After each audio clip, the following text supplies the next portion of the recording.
And then sometimes we do other stuff. And now you turned it the other way around. Yeah. No, she's out doing press right now. Okay. Yeah, she's like running around like a bat out of hell. So I hope it works now. Is everything set up in your opinion? Yes. Did you? It is on now. Yeah. It is on. It's a bit not very straight, but Okay. we have you in focus. Green lights Yeah. are red. All right. And in 3D. Damn. That one looks good. So I should just start. You told me, Yes. yeah. Sure. Okay. So yeah, I'm from the Vegan Society. So I'm not formally engaged somehow. I'm just an activist and for an animal rights group as well. So Wonderful. and yeah, actually my friend is a big fan of Amanda, and we saw this TED talk she gave, and that was the reason why a friend sent the link to me, and so we read about the band and so on. Right. And then we got the book and read on and saw that you were vegan. Yeah. I thought, okay, that's perfect, because we normally search for vegan stars or vegan musicians and everything, because we have this radio show as well, Yeah. where we promote vegan artists. And yeah, That's great. unfortunately the guy who normally does the radio show is not available today, Sure. but I will try to get something for him as well. Yeah. Maybe we can cut it out of the video or something like that. Cool. Cool. So yeah, I'm just very plain at the beginning. I don't know if Eva told you already the questions. Sent No, to her? not yet. Oh, No. okay, and not very complicated. Sure. The classic one is when and why did you become a vegan? I became vegan about 6.5 years ago, and I was vegetarian for years and years and years, and always knew that I would become vegan, but I was afraid that it was going to be too expensive, and I was a really, really broke musician, and so actually my girlfriend, who's still my girlfriend, we went on our first date, and she had already been vegan for like 5 years or something like that, and she said like, well, we were having discussions, and I was saying I don't buy leather, I don't buy, and I eat mostly vegan, but blah blah blah blah, and then she's like, why don't you just try? And I said, oh, all right, okay. So we went out to a meal, and I ordered totally vegan, and then I just stuck with it. As soon as I stopped eating that stuff, my health got better, and I didn't get sick as much. And I went, okay, this is actually good for my body, and it's actually not that expensive, and got me excited about cooking, which I had not been excited about before. So yeah, it was a lot of benefits for me personally, and so yeah, just stuck. Cool. Yeah. Yeah, let's just go to the next question. Sure. Then we have it. Yeah. How do you manage to keep the vegan diet and do it? Many people tell that it's hard because you have different circumstances. Yeah, it can be hard. It's definitely getting easier. Like everywhere in the world seems to be slowly making our lives easier. But it's different on different tours. Like with Amanda and the Grand Theft Orchestra, we're pretty well taken care of. We, have a whole rider of, anything that we want to be there when we show up, will be there. So, I've got soy milk and peanut butter and like all these things that I know can get me by. If I have soy milk, then I can have, granola and put it in my coffee. If I have peanut butter, there's always bread around, I can have that. So that's, I know that I'll be able to eat and drink coffee, which are the two important things on tour for me. There's that, and then, we add tofu and all sorts of stuff onto that list. But I've done a lot of touring where we aren't taken care of, and in different bands, and it's typically not a struggle, except certain countries, like the further east in Europe you go, it starts getting pretty hard, because there's not as much vegetables being eaten or something. And not like green vegetables. It's more potatoes and these hearty vegetables, and it can be pretty tough. But then there's with Yelp, and there's this app that I use, Vegman, that I think works worldwide, where you just say go, and then it tells you places that are vegan in order of distance. And so when you're out, you can just go like, this place is half a kilometer away. I don't care what it is, but I can eat there. So you show up there, and so yeah, it's actually quite easy right now. There are these instances where we, play a show and we're all exhausted, and I forget to, take some food from the back room or something, and then the whole crew and the band order like a big box of pizzas, and everyone's just like, oh no, and I'm starving, and I'm like, oh, I really want some freaking pizza, man. Well, in Vienna, there are good pizza places where you can order vegan pizza and vegan cheese as well. Oh yeah, great. Yeah, and actually a lot of times, like the crew will know to try to order me a vegan pizza, but sometimes it doesn't work out.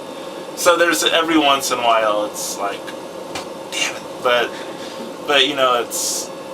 it's worth it, because the reason I stopped eating animal products is just because I didn't like the way it made me feel about its relationship to animals to begin with, and so it's like I can be a little upset and bummed out, but then I go like, what's the other option? It's not a good option for me. So then I just kind of cool out and go, I'll eat tomorrow, it'll be fine. Yeah, so basically how you deal with it is in most cases you can pre-order what you want to have there. You have your cake. Yeah, exactly. So that helps. And also, being vegan for me has really for one thing made me way more aware of what I'm actually putting in my body, because before I would just like go, oh, I'll just eat that and I eat that. And now I'm always looking at the packaging, and I'm, not only noticing if it's got animal products in it, but I'm noticing, what's happening. And so with that awareness, it also makes you kind of just be more prepared. Like when I go on tour, a lot of times, if I think it's going to be a tough tour food-wise, then I'll like buy a couple jars of peanut butter and, some energy bars and things like that, and take them with me so that I have a little backup plan in case the pizza situation happens, if that, so it just kind of makes you prepare and think about what you're going to do, which I think is a really good thing. It's helped me a lot, for sure. Yeah, I know it from desks when they have the stores in the city or so. Yeah. And mostly people complain about health issues because of veganism, and most of the time those people who have no clue about health at all. Right, exactly. Yeah, exactly. Yeah, it's crazy. Okay, yeah, then the next thing is, did you have discussions with your band members about your veganism and what their experiences? Well, actually, our new drummer Thor, he is like 90% vegan as well. He cooks vegan, he does everything vegan, but he's not quite as hardcore about like, I'm starving, there is an egg there, I'm going to eat it, But so he's not strict, but he does, mostly eat vegan. And then Amanda is vegetarian, but she eats fish. And then our guitar player eats everything. But yeah, so it's really easy actually. And luckily, everyone in this band is totally actually happy to eat vegan. Like everyone actually wants to eat vegan, but so was really not a struggle. So it was more like, oh, you're vegan? Yes, that means we'll get more vegetables in the back room, you know?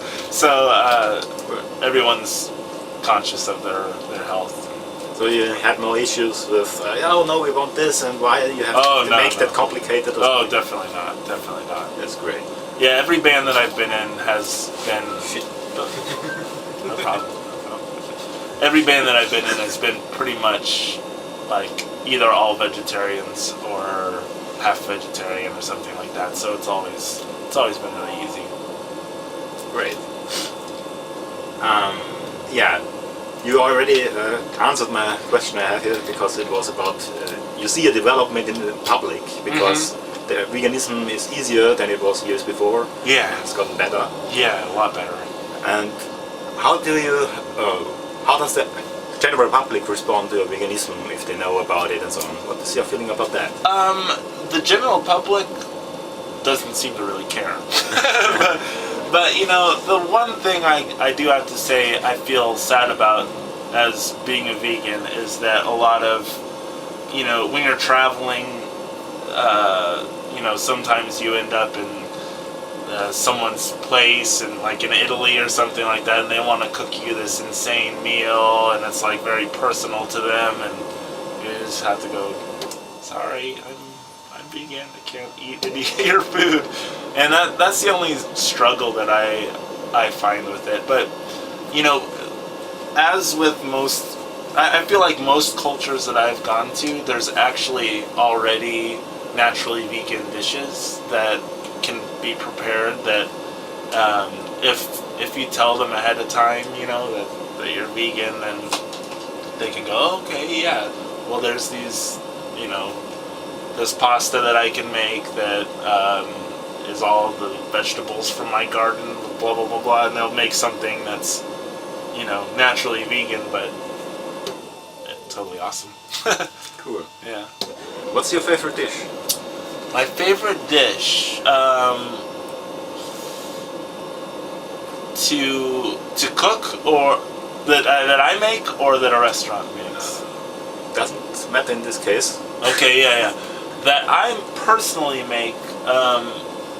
I made a pretty outrageous dish recently that I don't know if it was my favorite, but the fact that I pulled it off vegan and it tasted as good as it did, I'll say it's this.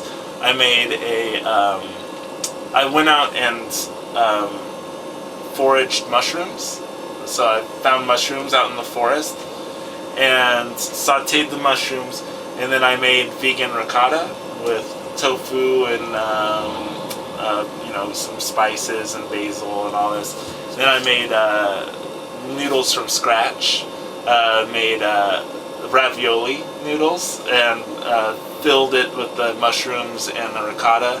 And then I made a beurre blanc sauce, you know, which is butter and white wine, but it was all vegan butter, and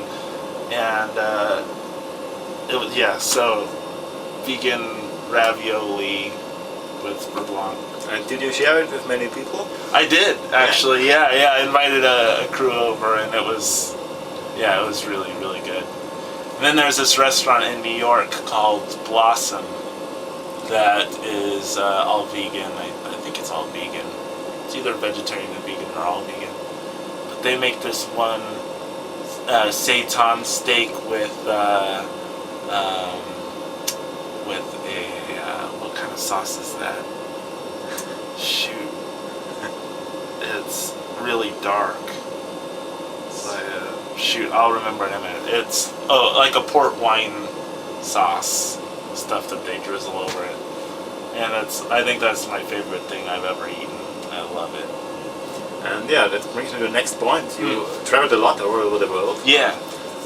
Can you recommend anywhere in the world your favorite restaurant to the fellow vegans? Well, yeah, Blossom in New York is really, really great.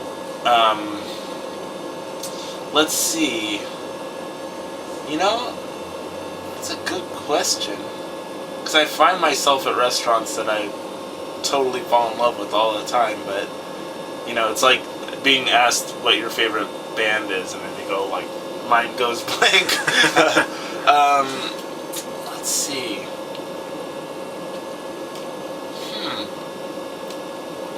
There's a really great place in Portland, Oregon called Farm.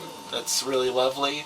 Also, Portland is a really great destination for vegans, because you can get any kind of food, like so much good vegan food. It's crazy. A couple weeks ago, I was there, and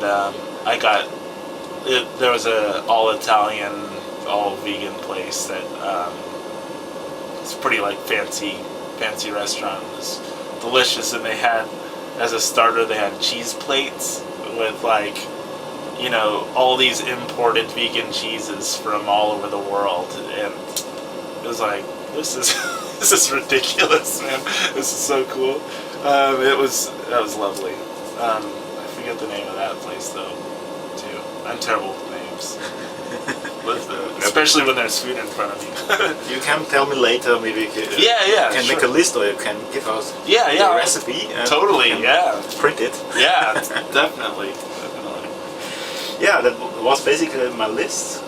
Here, and cool. I'm very happy that you had us. And my colleague wants to switch to the other subject now, I think. Yeah, sure. It's a shorter list. Yeah, no problem. Then I'll point that one at me a bit. Yeah, sometimes we get a glimpse of what it could be like if they turn off the AC. I know, I'm sorry. No, it doesn't matter. I'm already thinking about how filtering it out. Oh, yeah, there are those filters that do that. That's why I'm trying with 2 capsules, so I have a correlation signal, and maybe cancel some it magic. out. Yeah. Let's see. Yeah. Okay, so what is your opinion and experience about the current situation of collecting societies and labels, like all this business aspects to music?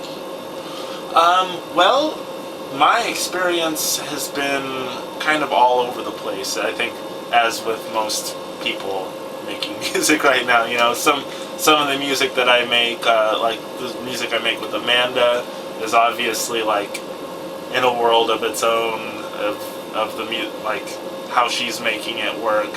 Then I have my own solo career that I'm actually on a couple record labels, the Leaf label in the UK and Europe, and a label called Brassland in New York.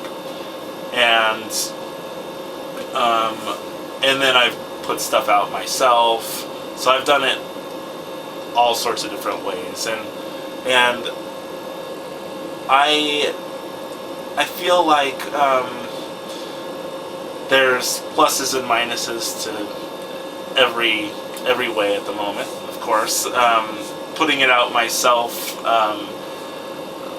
I feel that I want to be a musician, but I don't want to be having to think about distribution and think about publicity and all this stuff, and I don't even want to deal with trying to put together teams that will do that for me. You know what I mean? I just want to make music, and so putting stuff out me personally on my own just doesn't really work for me. So I personally went out and found labels that would take care of that stuff, but did it on a, the way indie bands basically do it, where it's kind of like an even split sort of thing, So it's not like a major label vibe, but for me, the thought of giving a label half of the money for my records in order to not have to think about that other stuff was worth it to me. That's like, okay, that's nice. But people aren't really buying records anymore.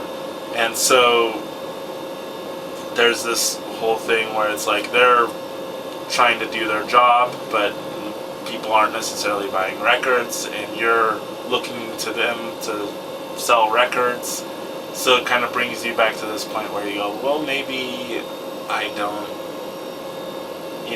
maybe I should just put this out myself, because, like, we might be selling the same amount of records either way or something. Who knows? You can never do it twice and compare, you know. Of course. Yeah, and then there's Amanda's situation, which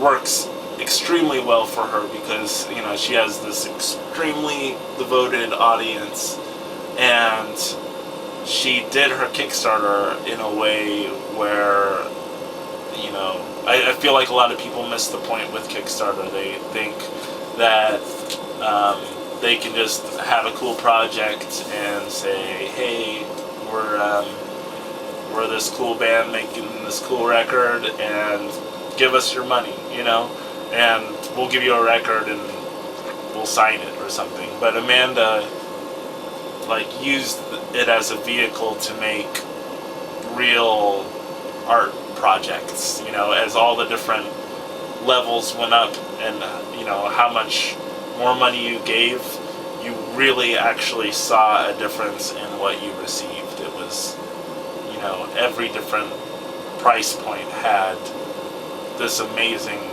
artifact and thing that was made specifically for that group of people, which is a lot of work, you know. Like, she's a person that does have a lot of business skills and is willing to put together a team of people that can help her realize these ideas, and so yeah, in a way she kind of formed her own label, because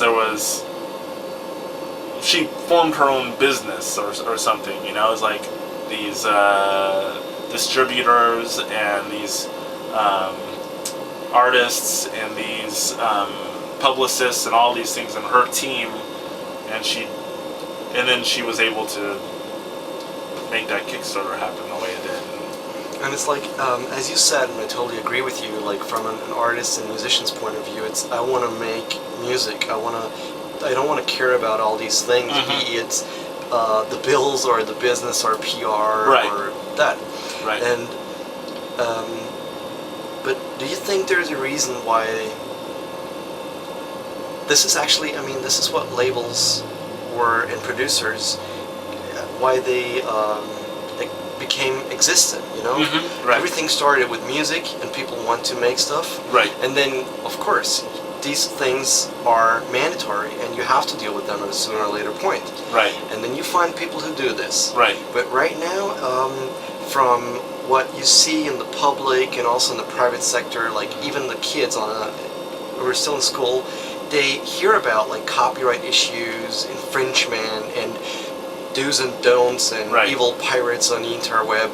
Yeah, yeah. And what do you think is this shift going on? Like the labels from, like as I said, in the Vienna music business research days, there are a lot of people in the industry who've been there for decades, and they say, we know how the business works, and we don't want to lose the money which we are losing right now. As you said, people are buying less records, physical records. Physical records. And so it seems like something just happened, a click.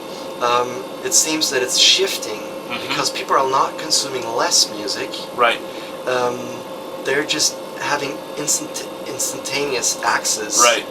And which is mostly free. Yeah, totally. And the difficulty is, what would you, your vision or your current point of view be? How does, like, you have this reality, people can copy stuff.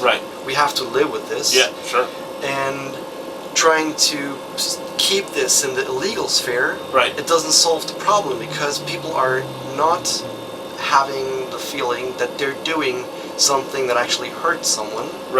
Although they know the bands they love and like would profit if they pay. Well, I feel that, you know, that most people actually want to give to artists. They actually enjoy doing that, and, you know, with like Radiohead doing their thing and all these different bands that have, like, even Amanda, you know, I think her record is, you can download it for free on the internet. She makes it available, but she also says, hey, if you want to donate some money when you do that, go for it, and it works, you know. And so I think, given the proper channel and the proper for the public to give money to artists, I think it can happen. And Amanda was actually just telling me about this. Here, let me look at what it's called. This new platform that's starting up that. Let me look.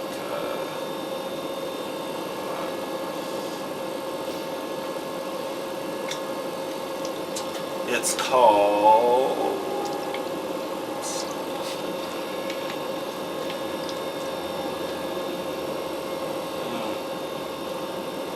Patreon. And what the deal is that you can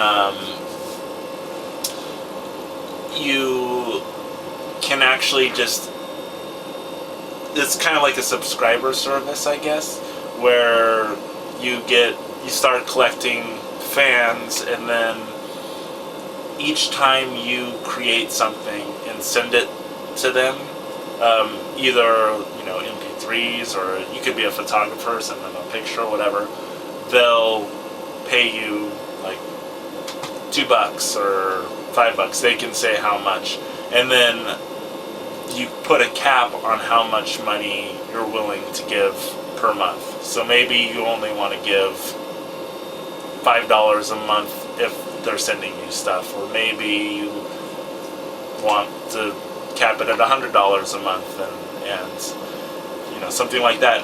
But basically, it's not about putting out records or, you know, putting out huge bulk content. It's like, okay, I'm gonna go into a studio, record a song, and send it to these people, and then like, you know, the next day you can send it to all the people. They'll have access to it first and be able to, you know, interact, and then they're also paying you for what you've just done, you know, like the day before.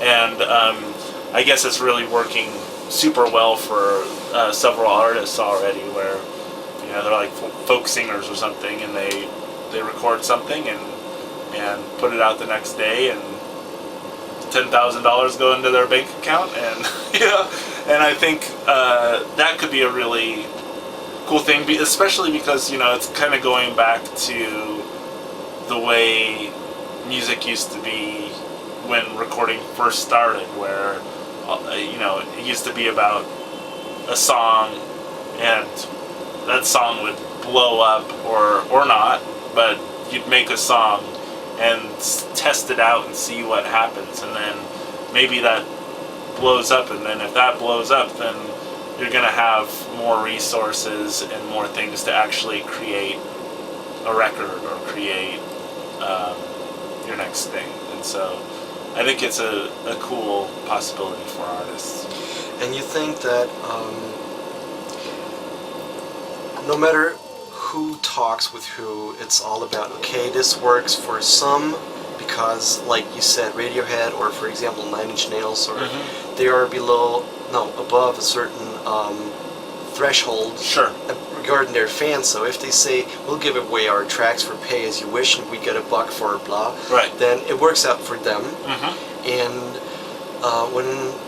when we look at the current system of collecting societies and where the money goes and where it comes in, you have, like, if this is 100% of people signed in at a collecting society, those actually are able to live from it.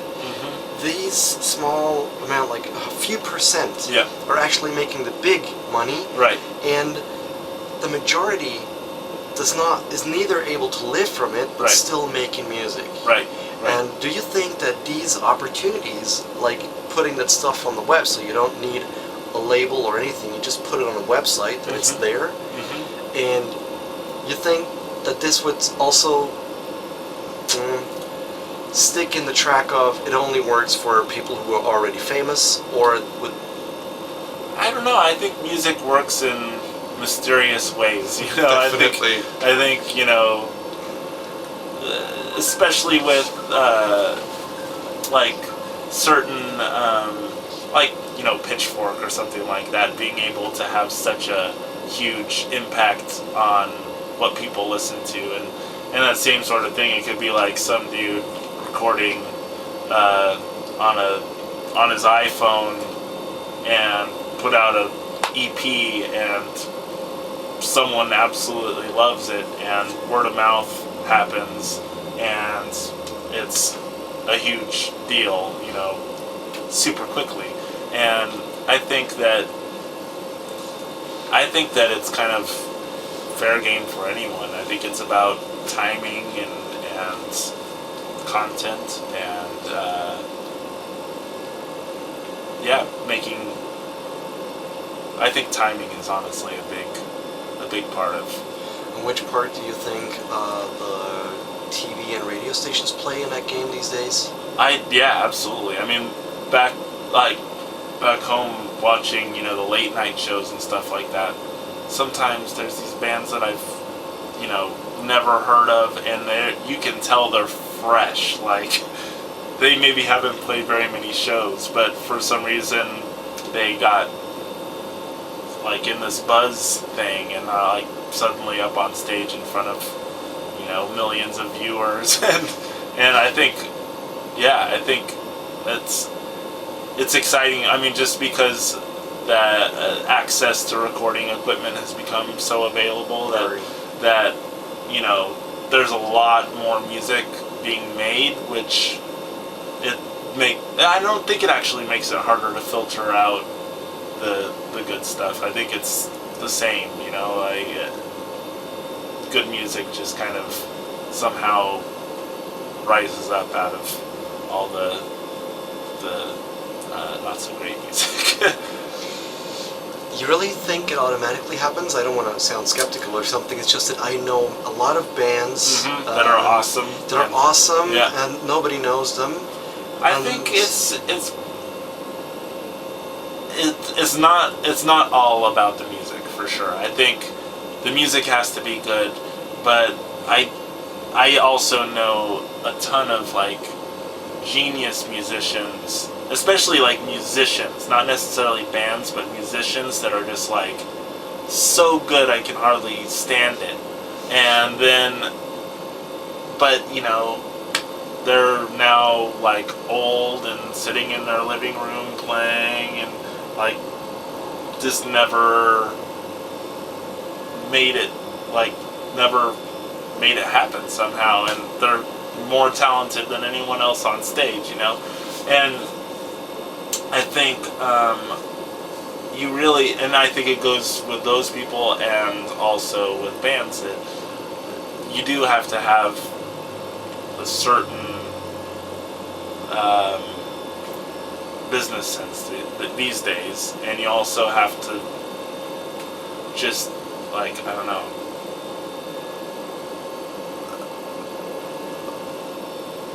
I guess what I'm trying to say is like I've done it. I'm gonna go back a little bit here. I've done it like several different ways. Like I was in a band called The Dead Science for about 10 years, and we toured like 6 months out of the year. I felt like we were a fantastic band. Some people also thought that, but very few people. And we would tour and tour and tour, and we had this mentality like we're a good band, we're a weird good band. And we understand that we're not going to be hugely famous, but we can get to the point where we can sustain our lives, and like we're gonna like hit the road all like half the year, every year, and through this persistence we will succeed. And it never happened. After 10 years of like going for it. And through that experience, it gave me amazing connections to the music community, and so it wasn't by no means a waste of time. I'm extremely happy that I did that. But then, you know, when we stopped playing, suddenly I started playing with these different people, and some of these people were, you know, some of these people that I talk about, where they haven't really played music much, but for some reason they created a little thing that sparked, and suddenly we're in a foreign country and there's 10,000 people out there, and I'm up there going, I spent 10 years of my life playing music with people that just gave it their all every night, and then now I'm on stage with the person that just started, which is great, but for some reason it just went and it's going. Yeah. It's happening, and I don't think either one of those, the music of either of those was better or worse, but I do feel like there's this current and this timing of just creating a thing at that moment where it makes sense to the universe. You know what I mean? This is exactly the situation that you have on stage with a good concert. Something's happening. Yeah, totally. And I know from the studio that from the recording side, you can have the best equipment. Yeah. And it can everything be correct. Yeah. But there you don't feel it. Yeah, exactly. And then there's something, you just hit the record button on an old tape recorder. Yeah. And somebody boom. grabs a rusty guitar, and there's something there's this magic to the music. Yeah, totally. And this is what brings me to my next question, that I guess I've never met any musician that would not concur with this, music, there's magic to it, there's something happening. Yeah. And if you're able to explain, then whoa. Right. I still say it's something happening. No, it's magic. I think we can agree that it's part of cultural thing. It's something that if you took music away from people, for me this would not be a world I want to live in. Right. So what do you think about considering music that important? Not being a business thing. Of course we have to make our money and everything. Right. But that's a different thing. So when you consider this, free licensing, like these Creative Commons licenses, where a lot of controversies going on, musicians even say, that one say, we love it because we want to make it available. Right. And we started making music and we were allowed to cover songs, Right. mash it up. This is how you get into it. Yeah. You imitate, you copy, you play with it. Yeah. And by law, it's not necessarily legal to go on stage with this. And I don't know how you started your first concerts. My first concerts. Your own works, or you started with covers? A mixture. Yeah. As a 13-year-old kid playing Primus songs and stuff. And what do you think about this idea behind Creative Commons? I'm actually not that familiar with it. Okay. But I think people should be able to play whatever music they want. Just like free speech, I can go and say, recite a poem or anything. I think people should be able to make music. People are allowed to make music. Yeah. But the thing is, if they base it on something else, so it's if the music, their work. Oh, you is mean not, as soon as they're trying to sell it, and not necessarily something. It's even about, for example, you want to remix something, or you want to cover something, or even that Creative Commons is a Lego system, where you can say, okay, I want to have a clause that does not allow commercial use unless they ask me. Oh, right. Or you can use my work. Yeah, you use can my decide music, how you want it to be used. but you have to credit me for it. Right. And you must share the likes. So if you make something out of something I did, someone else may also use it under similar conditions. Right. I think that's pretty cool. The current legal situation is that when you go to a collecting society and you sign in, which is necessary to be played in the market, so radio stations, TV, whatever, you need to be with a collecting society, at least here. And it's mutually exclusive. You're not allowed to take individual works and say, this one I release free to the people. So you can't do that. You can't. It's not allowed. It's crazy. Okay. It's It's crazy. Well, this is at the Vienna Music Business Research Days. They argued with it's just too complex. You could never handle things like this, and if you're giving work away for free, you will never make any money with it. So this is which scares them, right? But is it also like, I don't know how with the works you produce or you took part in, how they are available on the internet, or how you deal with people that actually make copies? I just want my music to be heard, and I want people to come to shows, and I want to continue making music. So, like, I feel like no matter if people are, buying your records or downloading your records for free or whatever, trying to create a mass of fans, like a big group of fans, it will just get exponentially better for you, because more people will start coming to your concerts, and more people will buy your t-shirts and your whatevers, and it feels like a especially the way Amanda and like how I would like myself to interact with fans, where it's just like, once you have them in your actual vicinity, you can see like, okay, these are my people, and like, let's keep doing stuff together, and and I think as soon as people start to be in your vicinity more and understand who you are and understand you're a person and all that stuff, then that deeper support happens. And so I feel like, yeah, free or not free or whatever, just getting the music in people's ears is what's important to me. Cool. Yeah. The battery just said we had something left. Could you power it on? Or okay.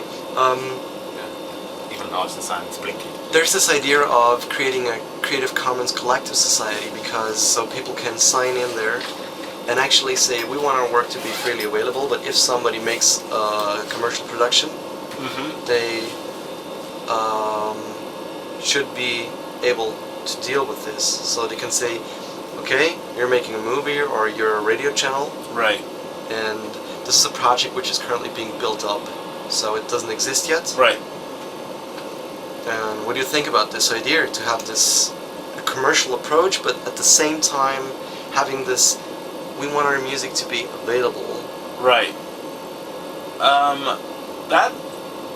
That seems to make sense to me, but at the same time, it's just like, as an artist, I'm just going like, this is a whole nother like entity that I will have to function with. You know what I mean? Like, now there's labels, distributors, promoters, Creative Commons, the Creative Commons overlookers, the like, there's so many entities to keep track of, and I don't know if I understand your question well enough to Never mind. elaborate on it, but I just feel like it sucks for things to have to come to that. You know what I mean? Totally. It's To just have like, why to can't deal we with just this? make music Exactly. and give it to people, and people will give us some money, and this is something that, my last question before we run out of batteries. We've tried this with our band for over 7 years, really small band. We wanted to make music, and we're lucky enough to be able to like have our jobs and make music without requiring the profit. Sure. And we published stuff on the Creative Commons, on the internet. We even produced a whole album just with free software, so we could also share the knowledge how to produce electronic music. Awesome. With everything, access to all the programs and stuff like this.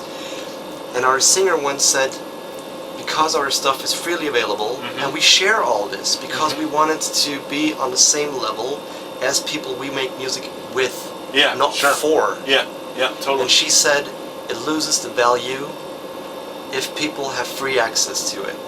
Yeah. What do you think about that? That's actually, I mean, it's true in a way. I mean, my first solo record that I did, I created it without anyone knowing that I created it, and I named it something that nobody knew it would be me, and I printed a bunch of them, and I just wanted it to be heard by people, and so I packaged them all, and then I would just like leave them on people's windshields on their car, and leave stacks of them at coffee shops, and leave them all over the city, and people would like, you know, grab them. I know that people grabbed them, but like there were, you know, sometimes I'd be walking down the street and there'd be a stack of them on the ground just like in smithereens, you know, just like nobody, like people did not give a shit. And like from doing that, like I had like a little email address, like if people did want to communicate, zero, like zero response, you know, and I just went, that's kind of depressing. And then later, a friend of mine liked that material and was like, hey, I'd like to put this out in a like very small fashion, but like I'd like the music to be heard as well. I know you have this kind of philosophy about just giving this music away secretly and all this stuff, but would you be willing to charge a little bit of money for it so that we can like break even at least, you know? And I was like, yeah, sure, why not? Okay. And I did it, and then all of a sudden people were buying it and being in touch and being like, hey, this music's great, blah, blah, blah. But when I was giving it out for free, people didn't care, you know? And it just kind of, that experience did stick with me. I'm kind of like, man, it's weird that because I've heard that theory before, and I didn't want to believe that it was true, and it still might not be, and I think it's, you know, all circumstance, of course, but in that instance in my life, that was definitely true. I just could not believe it, and I don't believe it, obviously. Like, I feel like free or not free, if it's the right thing for you, then awesome, you know, but yeah, that was sad. That was really sad. Okay, I would change the battery, and then one final question to sum it all up, and Sure. then we'll let you go. Oh yeah, sure. Thanks a lot. Yeah. Paul. And I thought, what about water? Yeah. Isn't it great that we can have tap water and drink it? Yeah. Or would it be worth more to close the free access? Right. Well, that brings up the point, though, that there's bottled water that costs, you know, sometimes $3 a bottle. Yes, in Paris, for example. Yeah, and there's free water in water faucets right next to it, but people go grab that bottle and want to pay for their bottle of water that probably tastes worse than the tap water. But you think the majority thinks that the water out of the tap, the drinking water, is, it should be, or that do you think it would be good to stop the free access to make the bottles more valuable, like the perception of bottled water? Yeah. Right. Because if it would be free, it would be right. Yeah. like gold lying around everywhere. Yeah, exactly. Yeah. No, it's just weird to me. I mean, like Pellegrino water. That's a water experience there. You know, it's not just water. Have you tried Viennese tap water? You should. I haven't. No. Try that. Yeah. It's like really good. Is it? I drink tap water everywhere I go. I just feel like it's tap water. Like you just drink it. You don't worry worry about it. And this one here is like really. I also like compare tap water because I drink a lot of it. Yeah. And sometimes it tastes not that well. Yeah, and sometimes it doesn't taste like anything, which is also not that fun. Yeah. Yeah, sure. Try it here. Give it a try. No, I think it's a weird thing for me. Like, I feel like your body is made of what you eat and drink, and I don't know. There's something about, even though it's all processed and all that stuff, it's like I'm taking in this water from Vienna, and I'm taking in this water from Graz, and I'm taking in this water from Rome, and like it feels real, It's like, there's, real cities running through my veins instead of just plastic. That's cool. Well, the last question is, what would your, tips, no, I don't know if it's the right English words, some suggestion or... Yeah, tip is right. Yeah? What were your tips for, I say young musicians, like those who are below the threshold of, yes, somebody wants me, I'm already there. Right. Regarding how to deal with this music and internet and free, non-free, all these things that popped in. Yeah. What would you give them on their way?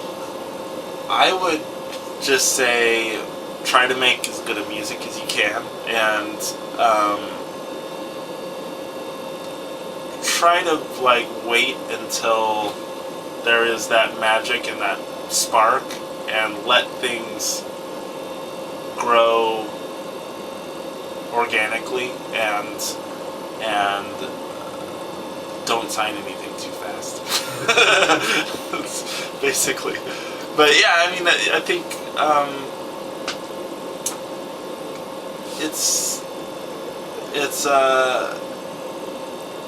I think it's going to be tricky for everybody for maybe ever. I think from now on it's going to take a long time to find what the new system is, and I know that there probably will be a system at some point, but honestly, I'm enjoying this craziness. I feel like the other system wasn't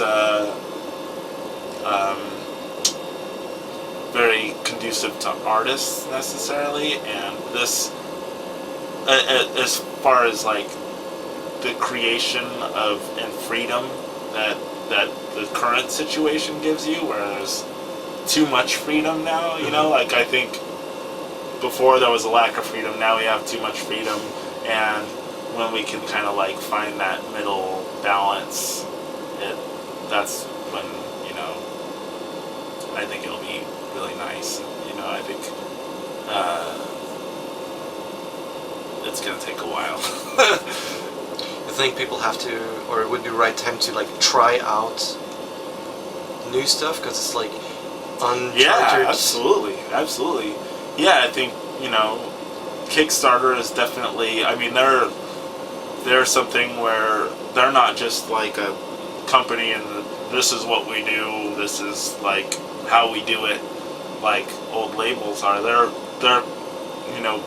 I was with Amanda recently talking to the main people at the company, and they're like, yeah, we're still constantly evolving and changing little things and trying to figure out where the artist needs are, and continue to build it and change it.